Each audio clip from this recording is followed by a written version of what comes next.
markay xaajadu waxay khayr baa jira markay ilaahay reerka mataqaana horta ha barakeeyo khayrka iyo bishaaradaasna dee ilaahay baa horta marka waad ku mahadsan marka labaadna adigaa ku mahadsano dawo tayo leh runtii dadka u siiya asalaamu calaykum dictor ilaajecel dictor jaamac see tahay ka hor caafimaadka waladan tahay waa yarkii ayaan dirta dawada kaa qaadanayay maxamuud oo garowa joogay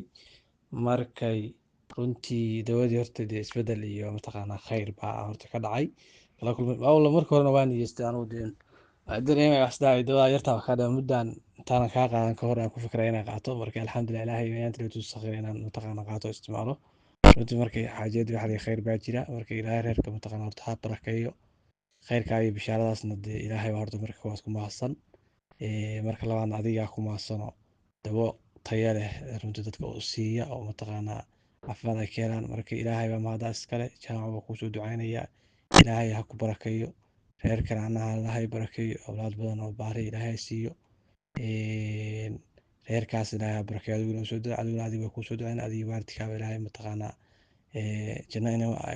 jannahayna siiyo naartana ka xoreeyo markay insha allah saasaan isu ognahay waan wada shaqayn doonaa waan kula shaqayn doonaa